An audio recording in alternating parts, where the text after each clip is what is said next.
സർവവല്ലഭനായ ത്രിയേക ദൈവത്തിന് മഹത്വം. ബഹുമാന്യരായ കർത്താവിൻ്റെ ദാസന്മാർക്കും മാതാപിതാക്കൾക്കും വാത്സല്യ സഹോദരീ സഹോദരന്മാർക്കും കുഞ്ഞുങ്ങൾക്കും ക്രിസ്തുയേശുവിൻ്റെ നാമത്തിൽ വന്ദനങ്ങൾ. ഈ വർഷത്തിൻ്റെ ആദ്യ 5 മാസങ്ങൾ ഭദ്രമായി ദൈവം നമ്മെ കാത്തു. ഇത്രത്തോളം ദൈവത്തിൻ്റെ കരുണയും കൃപയും നമ്മോട് കൂടെയിരുന്നു. ഈ 6-ാമത്തെ മാസത്തിൻ്റെ ആദ്യ ദിവസം നമുക്കൊരുമിച്ച് ദൈവവചന പഠനത്തിനായി കർത്താവിൻ്റെ സന്നിധിയിലേക്ക് അടുത്തു വരുവാൻ ദൈവം കൃപ ചെയ്തു. ദൈവത്തിന് സ്തോത്രം ചെയ്യുകയാണ്. ഇതുവരെ നമ്മെ നടത്തിയ ദൈവം മേലിലും നടത്തുവാൻ മതിയായവനാകൊണ്ട് പൂർണ്ണ ആശ്രയത്തോടെ തിരുമുഖത്തേക്ക് നമുക്ക് നോക്കാം. എബ്രായ ലേഖനം 2-ാം അധ്യായത്തിൻ്റെ 10-ാം വാക്യത്തെ ആസ്പദീകരിച്ചുകൊണ്ടുള്ള നമ്മുടെ ചിന്തകൾ, പഠനങ്ങൾ തുടരുകയാണ്. കഴിഞ്ഞ ചില ദിവസങ്ങളായി നാം നോക്കിക്കൊണ്ടിരിക്കുന്നത് കർത്താവായ യേശുവിൻ്റെ ക്രൂശിലെ കഷ്ടതകളും മരണവും എങ്ങനെ, എന്തുകൊണ്ട് യുക്തമായിരുന്നു എന്നുള്ളതാണ്. സ്തോത്രം. അത് യുക്തമായിരുന്നു എന്നാണ് 2-ാം അധ്യായം 10-ാമത്തെ വാക്യത്തിൽ നാം കാണുന്നത്. സ്തോത്രം. യുക്തമായിരുന്നു.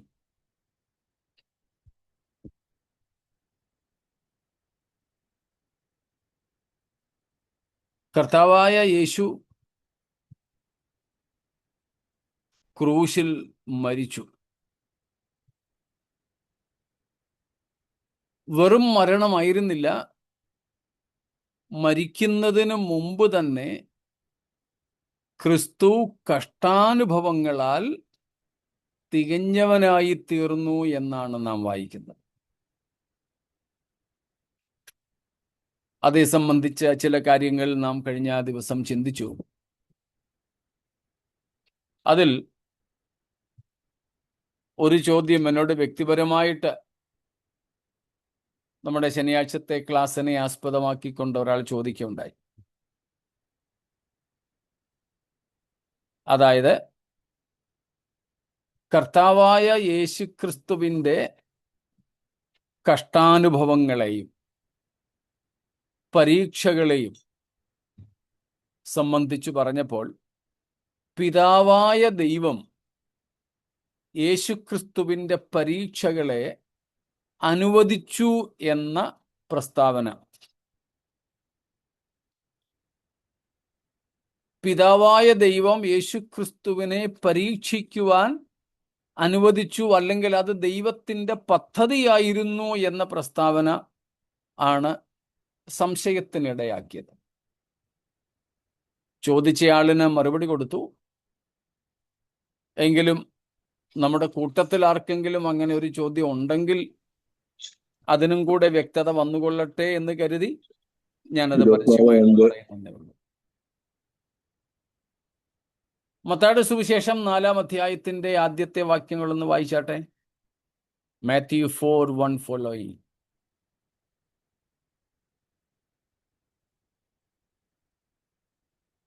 അനന്തരം പിശാചിനാൽ പരീക്ഷിക്കപ്പെടുവാൻ യേശുവിനെ ആത്മാവ് മരുഭൂമിയിലേക്ക് നടത്തി. തൽക്കാലം മതി. ഈ ചോദ്യത്തിനുള്ള വ്യക്തമായ ഉത്തരം നമുക്കവിടെയുണ്ട്. 3-ാം അധ്യായത്തിൽ യേശുവിൻ്റെ സ്നാനം കഴിയുന്നു. യോഹന്നാനാലുള്ള സ്നാനം.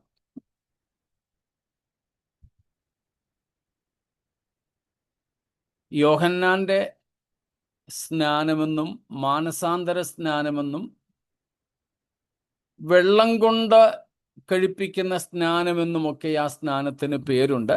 അതിന് നാമം ഒന്നുമില്ല. ഒരു നാമത്തിലുമായിരുന്നില്ല ആ സ്നാനം. ക്രിസ്തീയ സ്നാനം മാത്രമാണ് നാമം ഉപയോഗിച്ചുള്ളത്.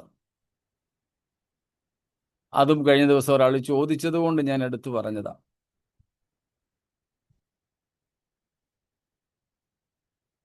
അപ്പോസ്തലപ്രവൃത്തികൾ 19-ാമത്തെ അധ്യായത്തിൽ പൗലോസ് എഫെസോസിൽ കണ്ട ശിഷ്യന്മാരോട് ചോദിക്കുന്നുണ്ട്, നിങ്ങളുടെ സ്നാനം ഏതായിരുന്നു? അവിടെ നാമമൊന്നുമില്ല. യോഹന്നാന്റെ സ്നാനം എന്നവർ പറയുന്നു. അപ്പോൾ ഒരു ചോദ്യം വന്നത്, അത് ഏത് നാമത്തിലായിരുന്നു? അതിന് നാമമില്ലായിരുന്നു. ക്രിസ്തീയ സ്നാനത്തിനാണ് നാമം. യേശു പഠിപ്പിച്ചത് പിതാവിൻ്റെയും പുത്രൻ്റെയും പരിശുദ്ധാത്മാവിൻ്റെയും നാമത്തിൽ. അപ്പോസ്തലപ്രവൃത്തികളിൽ യേശുവിൻ്റെ നാമത്തിൽ എന്നും നമ്മൾ കാണുന്നുണ്ട്. അത് വെച്ചുകൊണ്ടാണ് യേശുനാമക്കാർ അവരുടെ പക്ഷം പിടിക്കുന്നത്. നമ്മളിപ്പോൾ ആ ഭാഗത്തേക്ക് പോകുന്നില്ല.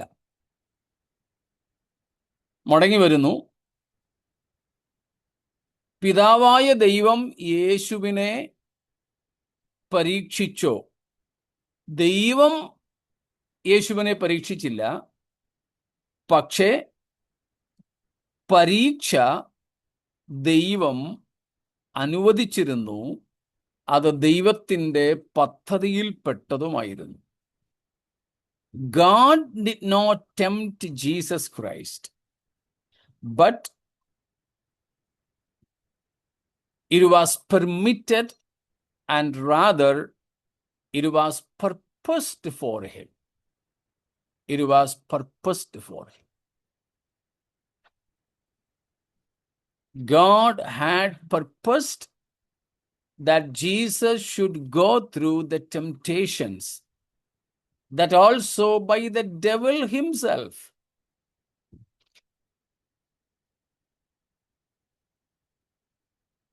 ഇവിടെ മത്തായി 4:1 നമ്മൾ കണ്ടു, അനന്തരം എന്ന് വെച്ചാൽ സ്നാനത്തിന് ശേഷം. സ്നാനത്തിന് ശേഷം പിശാചിനാൽ പരീക്ഷിക്കപ്പെടേണ്ടതിന് യേശു മരുഭൂമിയിലേക്ക് നടത്തപ്പെട്ടു. ആരാ യേശുവിനെ മരുഭൂമിയിലേക്ക് കൊണ്ടുപോയത്? ആത്മാവ്. ആത്മാവ് എന്ന് വെച്ചാൽ ഏതാത്മാവ്? ആത്മാക്കൾ ദൈവം തന്നെ. പരിശുദ്ധാത്മാവ് ദൈവം തന്നെ. ഇംഗ്ലീഷിൽ വായിക്കുന്നെങ്കിൽ സ്പിരിറ്റിന്റെ എസ് വലുതായിരിക്കും, ക്യാപിറ്റൽ ലെറ്റർ ആയിരിക്കും, അല്ലേ? Yes. That means the Holy Spirit led Jesus Christ to the wilderness, or to the Judean wilderness, that he may be tempted by the devil. പലരും തെറ്റായി ഈ വാക്യം പറയാറുണ്ട്, സാത്താൻ യേശുവിനെ മരുഭൂമിയിലേക്ക് നടത്തിയെന്ന്. അല്ല, സാത്താനാലല്ല യേശു മരുഭൂമിയിലേക്ക് നടത്തപ്പെട്ടത്. പരീക്ഷിക്കപ്പെട്ടത് സാത്താനാലാണ്. അഥവാ സാത്താനാണ് യേശുവിനെ മരുഭൂമിയിൽ പരീക്ഷിച്ച്. സ്തോത്രം. പിശാചിനാൽ പരീക്ഷിക്കപ്പെടുവാനായിട്ട് ആത്മാവ് യേശുവിനെ മരുഭൂമിയിലേക്ക് നടത്തും.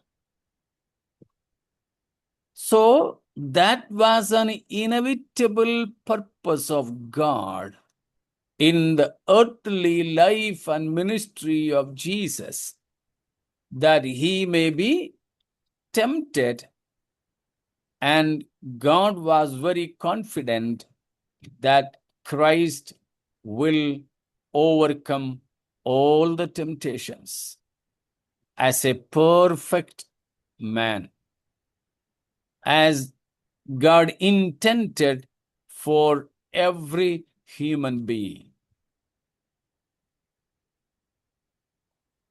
ഒരു പൂർണ്ണ മനുഷ്യൻ പരീക്ഷകളെ അതിജീവിച്ച് ജയാളിയായി പുറത്തു വരും പോലെ യേശു ജയാളിയാകുമെന്ന് ദൈവത്തിന് ഉറപ്പുണ്ടായിരുന്നു. സ്തോത്രം. അങ്ങനെ തന്നെ യേശുക്രിസ്തു പരീക്ഷയിൽ ജയാളിയായി പിശാചിനെ തോൽപ്പിച്ചു. സ്തോത്രം. യേശുക്രിസ്തുവിന്റെ ജീവിതത്തിൽ പിശാച് കൊണ്ടുവന്ന ഓരോ പരീക്ഷയും യേശു വിജയിച്ചു. ഒന്നാമത്തെ ആദമിനെ പോലെ പരാജയപ്പെട്ടില്ല. സ്തോത്രം.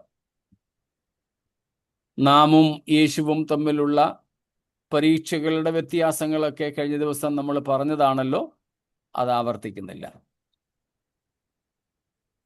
അപ്പോൾ പരിശുദ്ധാത്മാവ് യേശുവിനെ യഹൂദ്യ മരുഭൂമിയിലേക്ക് നടത്തി. അത് മരുഭൂമി എന്ന് പറയുമ്പോൾ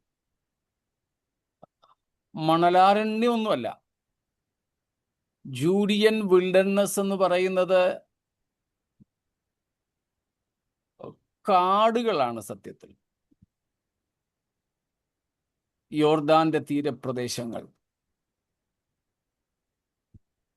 ഏതായാലും ബാഹ്യ ശക്തിയിൽ നിന്നുള്ള പരീക്ഷകളെ യേശു അതിജീവിച്ചു. ആദാമിന് കൊടുത്തതുപോലെ ഭക്ഷണ വിഷയത്തിലായിരുന്നു ആദ്യത്തെ പരീക്ഷ. ആദാമിന് ഒന്നിനും കുറവില്ലാതിരിക്കുമ്പോഴാണ് ആ പരീക്ഷയിൽ ഹൗവയും ആദാമും വീണുപോയത്. എന്നാൽ സമ്പൂർണ്ണ മനുഷ്യനായി നമുക്ക് പകരക്കാരനായി വന്ന യേശുക്രിസ്തു 40 ദിവസങ്ങളിലെ ഉപവാസം നിമിത്തം വിശന്നിരിക്കുമ്പോഴാണ് ഭക്ഷണ വിഷയത്തിലെ പരീക്ഷയെ വിജയകരമായി കർത്താവ് തരണം ചെയ്തത്. ഒടുവിൽ ആരാധനാ വിഷയത്തിൽ വരെ യേശുക്രിസ്തു ഭൂമിയിലേക്ക് വന്ന ഉദ്ദേശത്തെ ദൈവീകമല്ലാത്ത വഴികളിലൂടെ പ്രാപിച്ചെടുക്കുന്നതിനു വരെ പിശാച് യേശുവിനെ പരീക്ഷിച്ചു. പറഞ്ഞ കാര്യം മനസ്സിലായല്ലോ?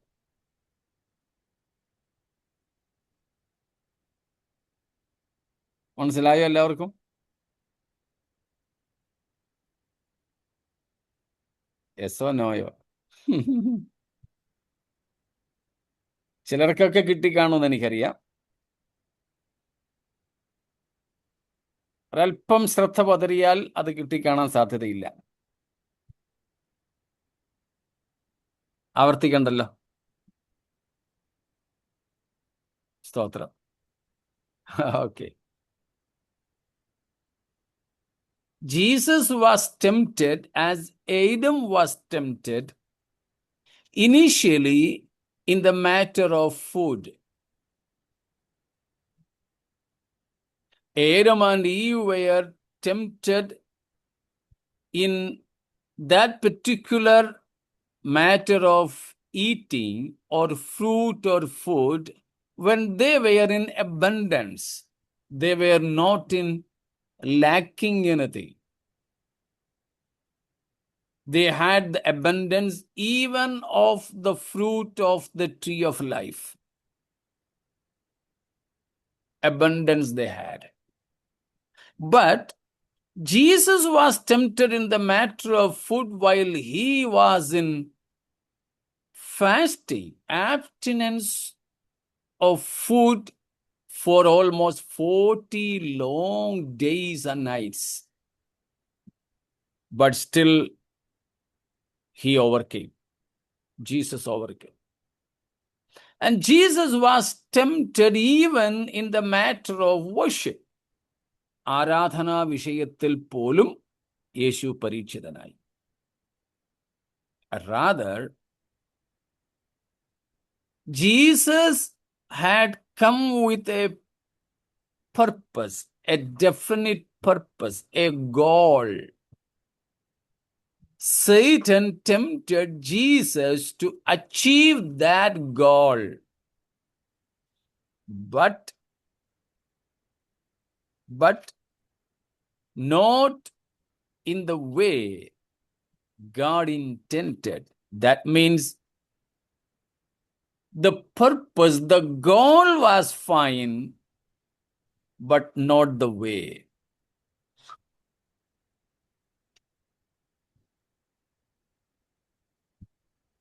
യേശുക്രിസ്തുവിനെ ദൈവം നൽകിയ അല്ലെങ്കിൽ ക്രിസ്തു മനുഷ്യനായി വന്നതിലെ ഉദ്ദേശം നിവർത്തിക്കുന്നതിനു വേണ്ടി, ലക്ഷ്യപ്രാപ്തിക്ക് വേണ്ടി പിശാച് യേശുവിനെ പരീക്ഷിച്ചു. ആ ലക്ഷ്യം പക്ഷേ എങ്ങനെയായിരുന്നില്ല?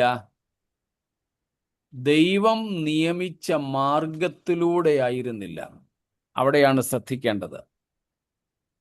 നമുക്ക് ലക്ഷ്യം മാത്രമല്ല, മാർഗവും വിശുദ്ധമായിരിക്കണം.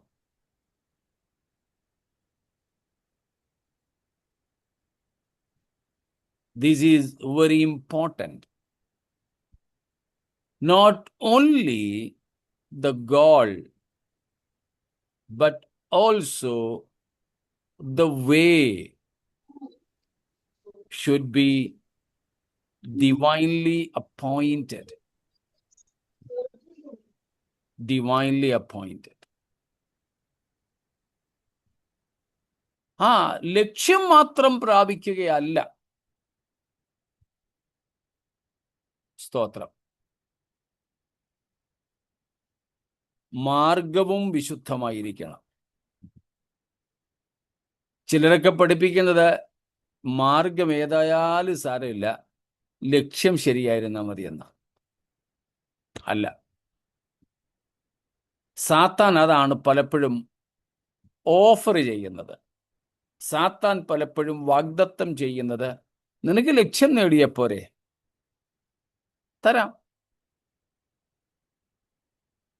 എന്നാൽ യേശു അതിനെയൊക്കെ അതിജീവിച്ചു. അത് ദൈവിക പദ്ധതിയിൽപ്പെട്ട കാര്യമായിരുന്നു. സ്തോത്രം.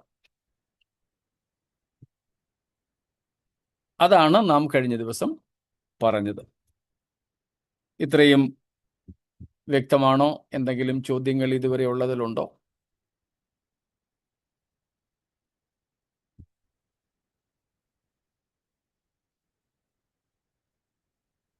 ഒന്നുമില്ല എന്ന് മൗനത്തിൽ നിന്നും മനസ്സിലാക്കിക്കൊണ്ട് അടുത്ത ഭാഗത്തേക്ക് നമുക്ക് പോകാം. സ്തോത്രം. 5 കാര്യങ്ങളാണ് നമ്മൾ ഇതുവരെ കണ്ടത്. എന്തുകൊണ്ട് യേശുക്രിസ്തുവിൻ്റെ കഷ്ടാനുഭവങ്ങളും മരണവും യുക്തമായിരുന്നു. 5-ാമത്തേതായി നാം നോക്കിക്കൊണ്ടിരിക്കുകയായിരുന്നു യേശുക്രിസ്തുവിൻ്റെ സമ്പൂർണ്ണ മനുഷ്യത്വത്തെ തെളിയിക്കുന്ന ഒരു വിശേഷാൽ ഘടകമായിരുന്നു ക്രിസ്തുവിൻ്റെ മരണം എന്നതിനാൽ അത് യുക്തം തന്നെയായിരുന്നു. സ്തോത്രം. യേശുക്രിസ്തുവിൻ്റെ ക്രൂശ് മരണം യേശുവിൻ്റെ സമ്പൂർണ്ണ മനുഷ്യത്വത്തെ വെളിവാക്കുന്നു. മനുഷ്യനായതുകൊണ്ടാണ് യേശു മരിച്ചത്. യേശുവിൻ്റെ ദൈവത്വത്തിലല്ല മരിച്ചത്, മനുഷ്യത്വത്തിലാണ് മരിച്ചത്. അതാണ് പൗലോസ്ലീഹ റോമാലേഖനം 1-ാം അധ്യായത്തിൽ വ്യക്തമാക്കുന്നത്. 4-ാം വാക്യത്തിലാണെന്നാണ് എൻ്റെ ഓർമ്മ, അല്ലെങ്കിൽ 3-ാമത്തെ വാക്യം മുതലായിരിക്കും. ഒന്നും കൂടെ ഒന്ന് വായിച്ചു വിട്ടേക്കുമോ? ജഡം സംബന്ധിച്ച് ദാവീദിന്റെ സന്തതിയിൽ നിന്ന് ജനിക്കുകയും മരിച്ചിട്ട് ഉയർത്തെഴുന്നേൽക്കിയാൽ വിശുദ്ധിയുടെ ആത്മാവ് സംബന്ധിച്ച് ദൈവപുത്രൻ എന്ന് ശക്തിയോടെ നിർണയിക്കപ്പെടുകയും ചെയ്തിരിക്കുന്നു. സ്തോത്രം. ജഡം സംബന്ധിച്ച് യേശു ദാവീദിന്റെ സന്തതിയാണ്, അബ്രഹാമിന്റെ പുത്രനാണ്, ദാവീദിന്റെ പുത്രനാണ്. എന്നാൽ മരിച്ചിട്ട് ഉയർത്തെഴുന്നേറ്റു. അതിനാൽ ദൈവപുത്രൻ എന്ന് ശക്തിയോടെ നിർണയിക്കപ്പെട്ടു. യേശുവിൻ്റെ മരണം യേശുക്രിസ്തുവിൻ്റെ മനുഷ്യത്വത്തെയും ക്രിസ്തുവിൻ്റെ ഉയർത്തെഴുന്നേൽപ്പ് യേശുക്രിസ്തുവിൻ്റെ ദൈവത്വത്തെയും സ്ഥിരീകരിക്കുന്നതാണെന്ന് ഇവിടെ വ്യക്തമാകുന്നു. മുൻപും ഒരിക്കൽ നമ്മൾ ഖണ്ഡിച്ചു പറഞ്ഞതുപോലെ ഒന്നും കൂടെ പറയട്ടെ, യേശു ഉയർത്തെഴുന്നേറ്റ ശേഷമല്ല ക്രിസ്തുവായത്. ഈ കഴിഞ്ഞ ദിവസവും ഇപ്പോൾ വളരെ ചർച്ചയായിരിക്കുന്ന ഒരു പ്രവാചകൻ പരസ്യമായി സോഷ്യൽ മീഡിയയിൽ പറയുന്നത് കേട്ടതുകൊണ്ടാണ് ഞാൻ ഇപ്പോൾ ഇത് ആവർത്തിക്കുന്നത്. യേശുവിനെ മഹത്വത്തിലല്ല ക്രിസ്തു എന്ന് വിളിക്കുന്നത്. യേശുവും ക്രിസ്തുവും രണ്ടും രണ്ടല്ല. നമ്മളത് ചില ദിവസങ്ങൾക്ക് മുമ്പും കാണുകയുണ്ടായി. സ്വർഗത്തിൽ നിന്ന് ആട്ടിടയന്മാരുടെ അടുക്കലേക്ക് ഇറങ്ങി വന്ന ദൂതസംഘം യേശുവിൻ്റെ ജനനത്തിങ്കൽ പാടി അവരോട് പറഞ്ഞ കാര്യം നമ്മൾ ലൂക്കോസിന്റെ സുവിശേഷത്തിൽ നിന്ന് വായിച്ചായിരുന്നു. രക്ഷിതാവായ ക്രിസ്തു അല്ലെങ്കിൽ ക്രിസ്തു എന്ന രക്ഷിതാവ് നിങ്ങൾക്ക് വേണ്ടി ജനിച്ചിരിക്കുന്നു. ക്രിസ്തു എന്ന രക്ഷിതാവ്. ജനനത്തിൽ തന്നെ യേശു ക്രിസ്തുവായിരുന്നു. യേശുവിനിങ്ങനെ ഉയർത്തെഴുന്നേൽപ്പ് വരെ ഇപ്പൊ താഴെ പോകുമോ, ഇപ്പൊ പൊട്ടുമോ എന്നും പറഞ്ഞൊന്നും കാത്തിരിക്കേണ്ട ആവശ്യമില്ലായിരുന്നു. He was the messiah. അതുപോലെ അദ്ദേഹം പറയുന്നത് കേട്ടു,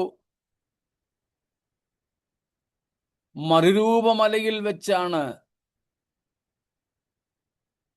പത്രോസിന് യേശു ക്രിസ്തുവാണെന്ന് വെളിപ്പാട് ലഭിച്ചതെന്ന്. യേശുവിൻ്റെ മഹത്വത്തിൽ അവനെ കണ്ടപ്പോൾ യേശുവിനെ പത്രോസ് ക്രിസ്തുവായി തിരിച്ചറിഞ്ഞത് മറുരൂപമലയിലെ മഹത്വീകരണത്തിലാണെന്ന് അല്ല. മറുരൂപമലയുടെ അനുഭവം 17-ാം അധ്യായം മത്തായിയിലാണ് നാം കാണുന്നത്. എന്നാൽ യേശു ക്രിസ്തുവാണെന്ന വെളിപ്പാട് പത്രോസിന് കിട്ടുന്നത് 16-ാം അധ്യായത്തിലാണ്. സ്തോത്രം. ഒന്നും കണ്ടതുകൊണ്ടല്ല, ബാഹ്യമായ യാതൊന്നും കണ്ടതുകൊണ്ടല്ല. യേശുക്രിസ്തു തന്നെ പത്രോസിനോട് പറയുന്നുണ്ട്, ബർയോന ശിമോനെ, നീ ഭാഗ്യവാൻ, ജഡരക്തങ്ങളല്ല, സ്വർഗസ്ഥനായ എൻ്റെ പിതാവത്രേ നിനക്ക് ഇത് വെളിപ്പെടുത്തിയത്. സ്തോത്രം. വെറുതെ ചിലർ മനസ്സിൽ തോന്നുന്നതൊക്കെ വെളിപ്പാടുകളായിട്ട് വിളിച്ചു പറയുകയാണ്.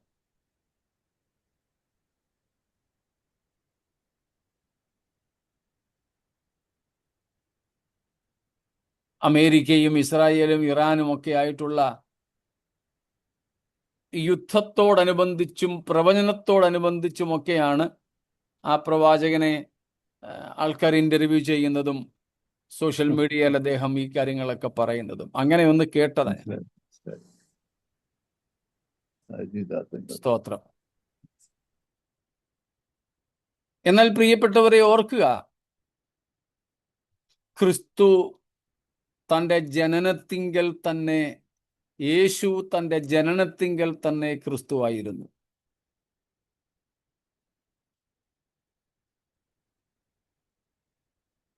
എന്നാൽ ആ യേശുവിനെ കഷ്ടാനുഭവങ്ങളാൽ തികഞ്ഞവനാക്കുന്നത് പിതാവായ ദൈവത്തിന് യുക്തമായിരുന്നു. എന്തുകൊണ്ടത് യുക്തമായിരുന്നു എന്ന കാര്യങ്ങളാണ് ചിന്തിക്കുന്നത്. അതിൽ അഞ്ചാമത്തേതാണ് നാം ചിന്തിച്ചത്.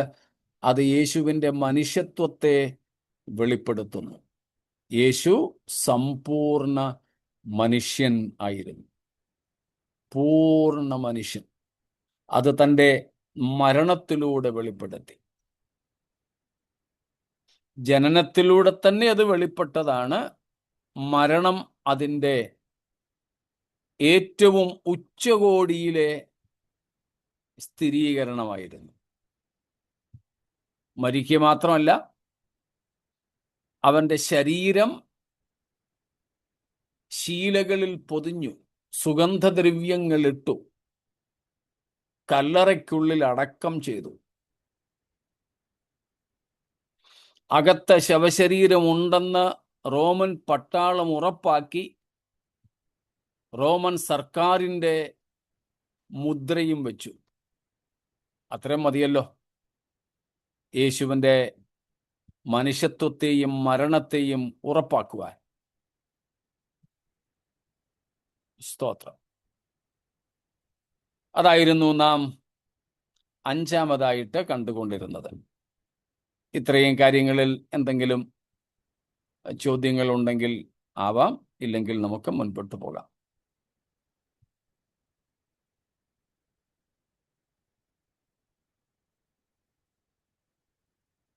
ഒന്നും ഇല്ല എന്ന് കരുതട്ടെ. എങ്കിൽ നമുക്കടുത്തതായിട്ട് നോക്കുവാനുള്ളത്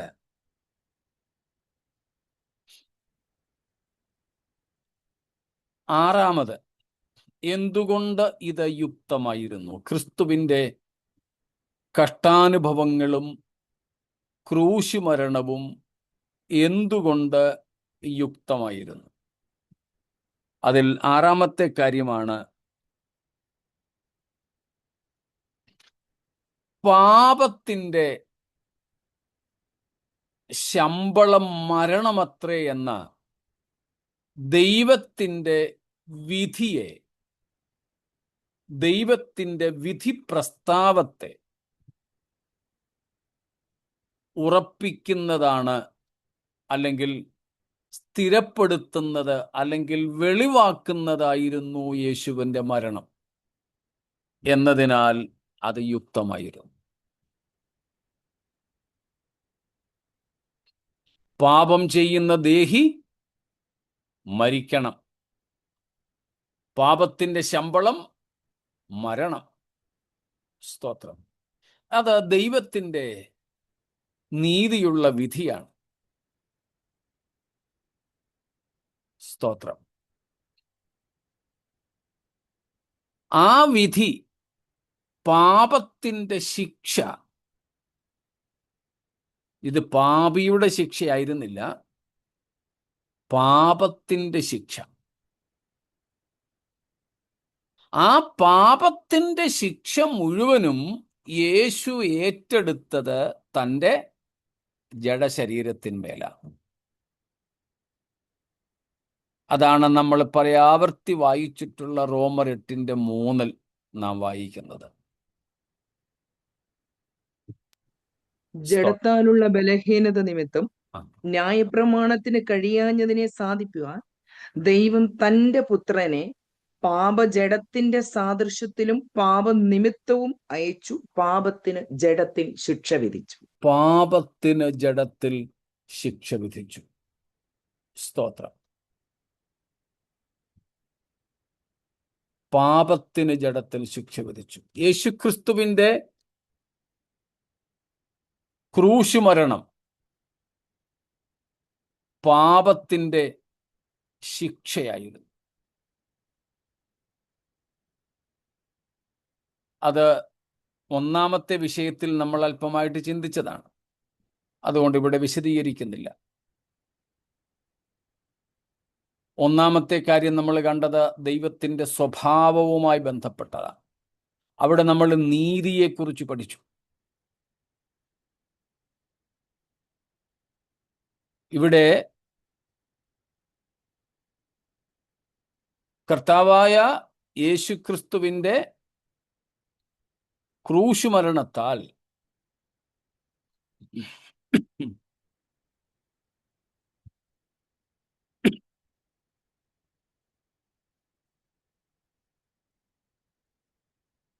പാപത്തിൻ്റെ മേലുള്ള ശിക്ഷ ക്രിസ്തു ഏറ്റെടുക്കുകയാണ്. സ്തോത്രം. അത് ഏറ്റെടുത്തേ പറ്റൂ, അത് സംഭവിച്ചേ പറ്റൂ. സ്തോത്രം.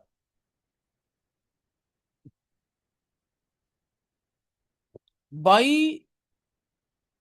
going through these sufferings, perfecting through sufferings, and by the death on the cross, Jesus took the penalty of our sins upon him. It was on the crucifixion, it was on the death and sufferings of Jesus on the cross. He paid the penalty of our sin, and therefore it was fitting that Christ be crucified. സ്തോത്രം. നമ്മുടെ പാപത്തിൻ്റെ ശിക്ഷ മുഴുവനും യേശു ഏറ്റെടുത്തത് ക്രൂശ് മരണത്താലായിരുന്നു എന്നതിനാൽ ക്രിസ്തുവിൻ്റെ ക്രൂശിലെ പങ്കപ്പാടുകളും മരണവും തികച്ചും യുക്തമായിരുന്നു. That we may be freed from the penalty of sin. പാപത്തിൻ്റെ ശിക്ഷാവിധിയിൽ നിന്നും നാം വിമോചിതരാകേണ്ടതിന് ക്രിസ്തുവിൻ്റെ മരണം അനിവാര്യമായിരുന്നു. പാപത്തിൻ്റെ ശിക്ഷ മുഴുവനും ഏറ്റെടുക്കുന്ന ഒരവസ്ഥ. അതിനെക്കുറിച്ച് നമ്മൾ 2 കാര്യങ്ങൾ കണ്ടിട്ടുണ്ട്. യെശയ്യാ 53 അധ്യായത്തിൽ യഹോവ നാം എല്ലാവരുടെയും അകൃത്യം യേശുവിൻ്റെ മേൽ ചുമത്തി.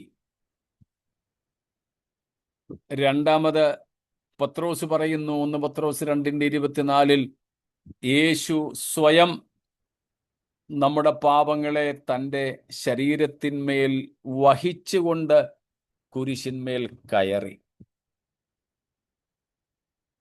These 2 things we already have seen. As per Isaiah 53, the Lord God had laid all our sins upon Jesus Christ. And 1 Peter 2:24, Peter says, Jesus bore our sins upon his body and went unto the cross. സ്തോത്രം. ഈ 2 രീതികളിൽ യേശുക്രിസ്തു നമ്മുടെ പാപത്തിൻ്റെ ശിക്ഷ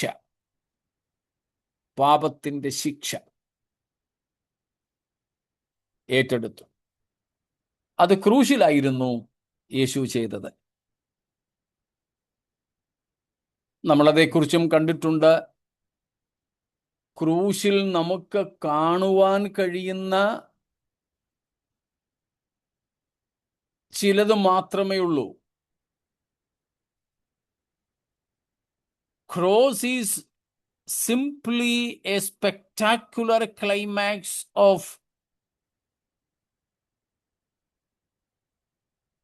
the penalty Jesus bore and the price he paid. But it was far more than what we behold on the cross. നമ്മൾ കണ്ട കാര്യമാണ് ക്രൂശിലെ കഷ്ടതകളും മരണവുമൊക്കെ ക്രിസ്തു കൊടുത്ത വിലയുടെയും ക്രിസ്തു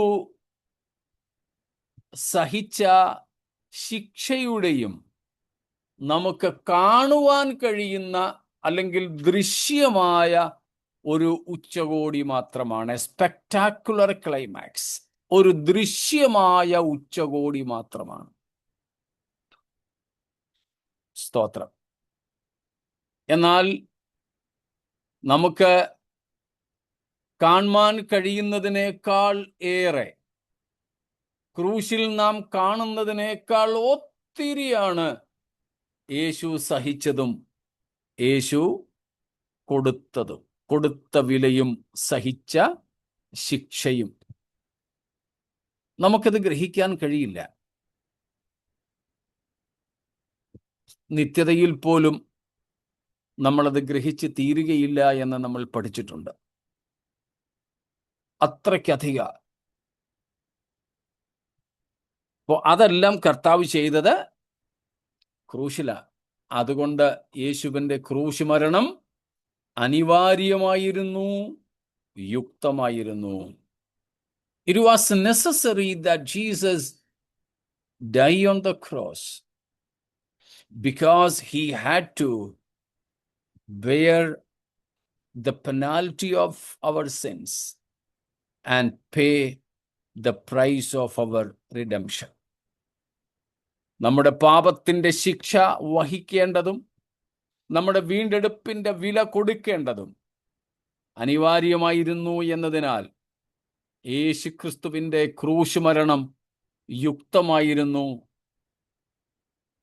എന്തെന്നാൽ ക്രൂശിലാണ് ഈ രണ്ട് പേയ്മെന്റുകളും യേശു, ഈ രണ്ട് വിലകളും യേശു കൊടുത്തു തീർത്തത്. സ്തോത്രം. അടുത്ത ഒരു കാര്യം ചില ചിന്തകന്മാർ പറയുന്നത് എ ട്രീ സിംബോളിസം എന്നാണ്. A tree symbolism. അത് നമ്മൾ ചില പാട്ടുകാരൊക്കെ നമ്മുടെ ചില പാട്ടുകളിൽ എഴുതിയിട്ടുണ്ട്. മരത്താൽ വന്ന ശാപം മരത്താൽ തന്നെ നീക്കി എന്ന ഒരു പ്രയോഗം പ്രസംഗങ്ങളിലും പാട്ടുകളിലുമൊക്കെ നമ്മൾ കേട്ടിട്ടുണ്ടായിരിക്കും. സ്തോത്രം.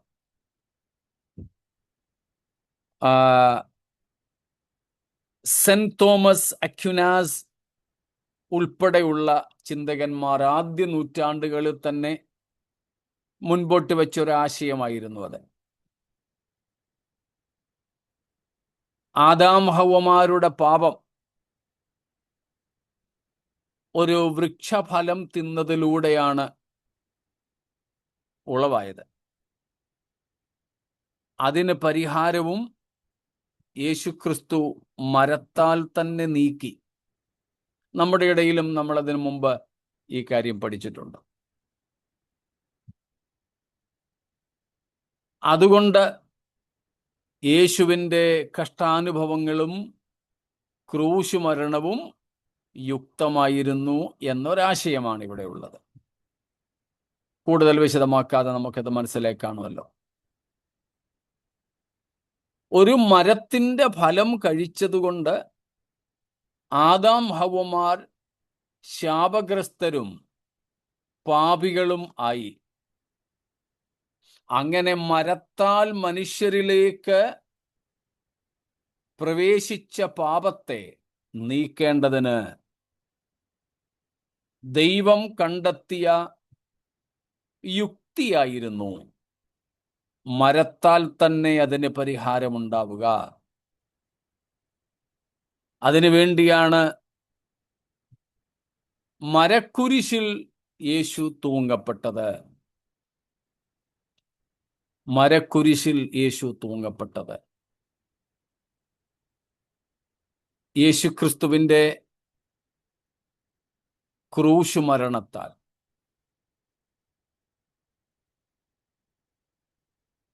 മനുഷ്യൻ വൃക്ഷഫലം തിന്നതിലൂടെ മനുഷ്യരിലേക്ക് സന്നിവേശിപ്പിക്കപ്പെട്ട പാപവും ശാപവും അതിൻ്റെ എല്ലാവിധമായ ഫലങ്ങളും യേശു എടുത്തു മാറ്റി. നമുക്ക് വേണ്ടി യേശു ക്രിസ്തു മരക്കുരിശിൽ ശാപമായി. ഗലാത്യ ലേഖനത്തിലും പൗലോസ്ലീഹ അക്കാര്യങ്ങൾ വ്യക്തമാക്കുന്നുണ്ട്. മരത്തേൽ തൂങ്ങുന്നവനെല്ലാം ശപിക്കപ്പെട്ടവൻ എന്ന പഴയ നിയമ യഹോവയായ ദൈവത്തിൻ്റെ വിധി യേശുക്രിസ്തുവിൽ നിവർത്തിക്കപ്പെട്ടു. യേശു നമുക്ക് വേണ്ടി ശാപമായി ആക്കപ്പെട്ടു. ക്രൂശുമരണം അങ്ങനെ ആ ശാപം നീങ്ങുന്നതിന് അനിവാര്യമായിരുന്നു, ദൈവം നിയമിച്ചതായിരുന്നു, അതുകൊണ്ട് അത് യുക്തമായിരുന്നു എന്നാണ് ഈ ആശയം പറയുന്നത്. സ്തോത്രം.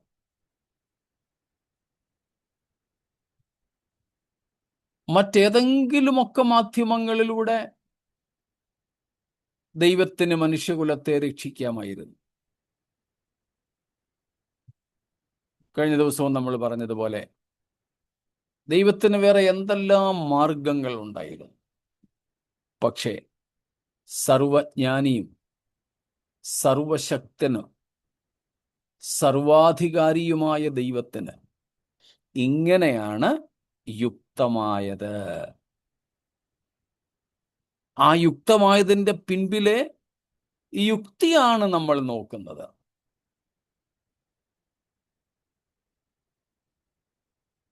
സ്തോത്രം. മരത്താൽ മനുഷ്യനിലേക്ക് പ്രവേശിച്ച പാപത്തെ, മരണത്തെ, ശാപത്തെ യേശുക്രിസ്തു മരത്തിൽ തൂങ്ങിയതിനാൽ തന്നെ പരിഹരിച്ചു എന്ന ദൈവിക യുക്തി. സ്തോത്രം. അപ്പോൾ യേശുക്രിസ്തുവിൻ്റെ ക്രൂശ് മരണം എന്തുകൊണ്ട് യുക്തമായിരുന്നു എന്നതിന് ഏഴാമത്തെ കാര്യമാണ് നമ്മളിപ്പോൾ ചിന്തിച്ചത്. മരത്താൽ മനുഷ്യനിൽ പ്രവേശിച്ച മരണം, പാപം, ശാപം ഇവയെല്ലാം മരത്താൽ തന്നെ നീക്കപ്പെട്ടു. അത് ക്രൂശിലായിരുന്നു എന്നതിനാൽ തന്നെ. അപ്പോൾ ആ ഒരു ട്രീ സിംബോളിസം, വൃക്ഷത്തിൻ്റെ, മരത്തിൻ്റെ ഒരു താരതമ്യം, മരത്തിൻ്റെ ഒരു സാദൃശ്യം, അതിലെ യുക്തിയാണ് നമ്മളിപ്പോൾ കണ്ടത്. സ്തോത്രം.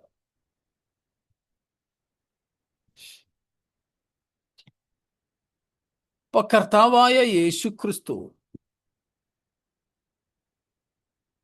ക്രൂശിക്കപ്പെട്ടപ്പോൾ അതിലൂടെ ദൈവത്തിൻ്റെ സ്നേഹത്തെ ഒരുമിച്ച്, വിഷയം നീളാതിരിക്കുവാൻ വേണ്ടിയിട്ട് ഒരുമിച്ച് അങ്ങ് പറയുകയാണത്.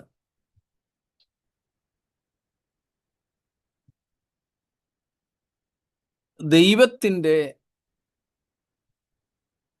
സ്നേഹം,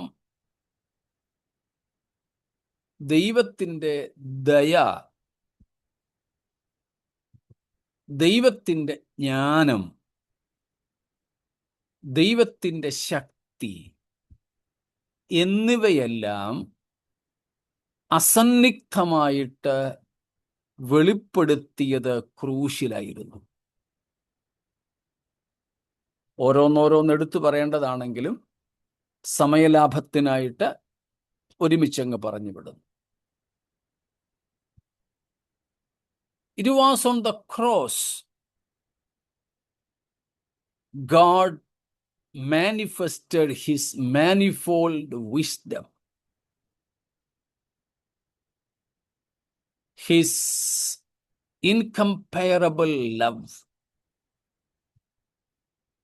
his benevolence, inexplorable power,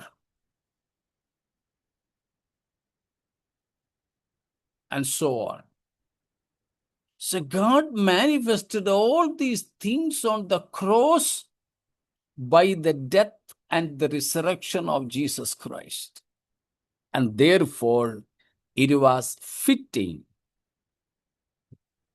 that Christ be crucified. സ്തോത്രം. ദൈവത്തിൻ്റെ ബഹുവിധമായ ജ്ഞാനം, ദൈവത്തിൻ്റെ അതുല്യമായ സ്നേഹം, ആഴമേറിയ കരുണ, ആർദ്രത, അതുല്യമായ ശക്തി എന്നിങ്ങനെയുള്ളവയെല്ലാം ദൈവം അസന്നിഗ്ധമായി പ്രദർശിപ്പിച്ചത് യേശുക്രിസ്തുവിൻ്റെ ക്രൂശീകരണത്തിലും ഉയർത്തെഴുന്നേൽപ്പിലുമായിരുന്നു. ഇക്കാരണത്താൽ ക്രിസ്തുവിൻ്റെ മരണം യുക്തമായിരുന്നു. വിശദമാക്കേണ്ടതുണ്ടോ?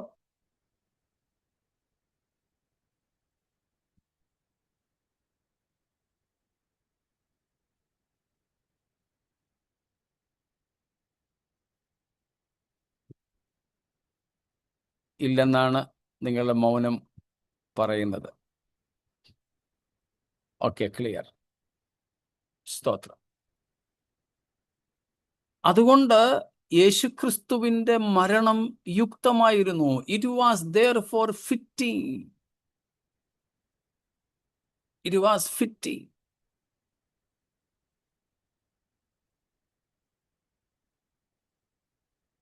God manifested all the divine attributes on the cross. All the divine attributes, not only a couple of things. Praise God. Because now no one can doubt God's love. Nobody can question His purposes.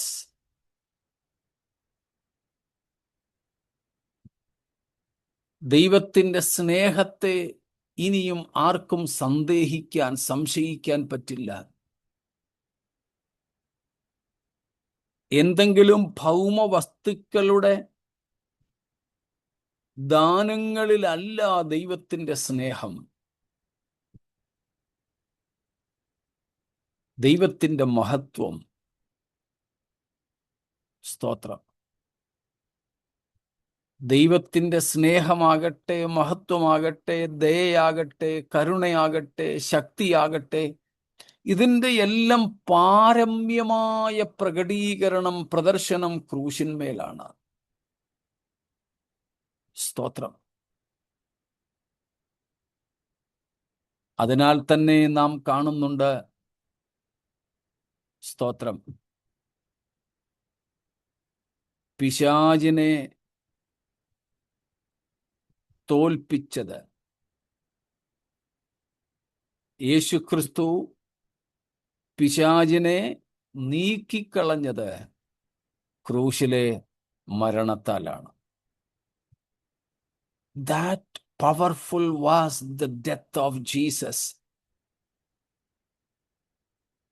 that he defeated and demolished the power of devil. നാം അത് 14-15 വാക്യങ്ങളിൽ 2-ാം അധ്യായത്തിൽ തന്നെ കാണുന്നുണ്ടല്ലോ. സ്തോത്രം. മരണാധികാരിയായിരുന്ന പിശാചിനെ തൻ്റെ മരണത്താൽ നീക്കി. സ്തോത്രം.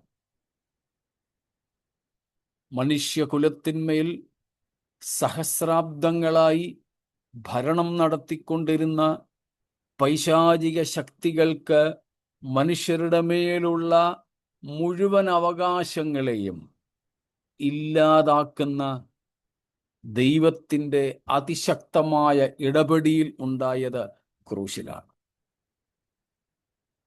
സ്തോത്രം. ക്രിസ്തുവിൻ്റെ മരണം അത്രയ്ക്കും ശക്തമായിരുന്നു. സ്തോത്രം. That powerful was the cross, the death, what happened on the cross. ക്രൂശിൽ നടന്ന ആ കാര്യങ്ങൾ അത്രയ്ക്കും സ്വാധീനം ചെലുത്തുന്ന ശക്തിമത്തായ കാര്യങ്ങളായിരുന്നു. സ്തോത്രം. അതുകൊണ്ട് യേശുക്രിസ്തുവിൻ്റെ മരണം അനിവാര്യമായിരുന്നു, യുക്തമായിരുന്നു. Praise God. ഇത്രയും കാര്യങ്ങളിൽ എന്തെങ്കിലും ചോദ്യങ്ങളുണ്ടോ?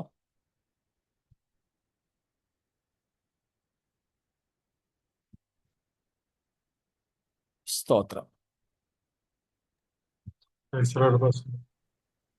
ക്രൂശിലെ കർത്താവ് ശിക്ഷ അനുഭവിക്കുകയായിരുന്നു, വേദന സഹിക്കുകയായിരുന്നു? അതായിരിക്കും കൂടുതൽ ഉചിതം. രണ്ടും തമ്മിൽ എന്താ വ്യത്യാസം? ശിക്ഷ അനുഭവിച്ചു, വേദന സഹിച്ചു. രണ്ടുമുണ്ടായി.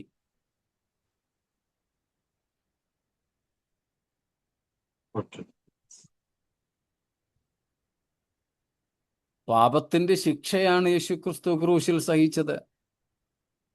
ആ ശിക്ഷയ്ക്കകത്ത് വേദനയുണ്ട്.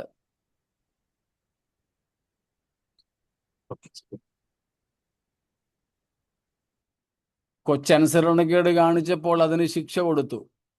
ആ ശിക്ഷയ്ക്കകത്ത് വേദനയുണ്ട്. വേദന അതിൻ്റെ ശിക്ഷയിലെ ഒരു ചെറിയ അംശമാണ്.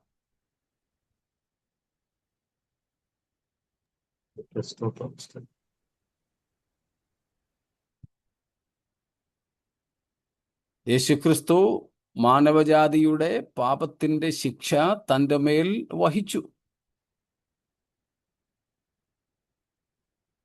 ആ ശിക്ഷയ്ക്കകത്തുള്ളതാണ് ആ ക്രൂശിലെ സകല കഷ്ടപ്പാടുകളും. അതിലെ ഒരു ചെറിയ അംശമാണ് വേദന എന്ന് പറയുന്നത്.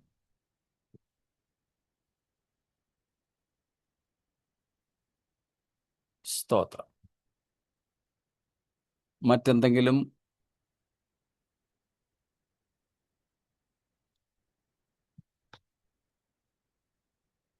ഒന്നുമില്ല എങ്കിൽ നമുക്ക് ഈ കർത്താവിനെ കൂടുതൽ ആഴത്തിൽ ഹൃദയത്തിൽ നിന്ന് സ്നേഹിപ്പാൻ, അനുസരിപ്പാൻ, ഈ കർത്താവിനെ പോലെ ആയിത്തീരുവാൻ നമുക്ക് സമർപ്പിക്കാം. ഈ ജയാളിയായ കർത്താവിനോടുകൂടെ കർത്താവിൻ്റെ വരവിൽ നാമും തേജസ്സിൽ കാണപ്പെടേണ്ടതിന് പ്രത്യാശയോടെ നമ്മുടെ കർത്താവിൻ്റെ വരവിനായിട്ട് ഒരുങ്ങുകയും ചെയ്യാം. ഈ വചനങ്ങളാൽ ദൈവം നമ്മെ അനുഗ്രഹിക്കുമാറാകട്ടെ. സ്തോത്രം.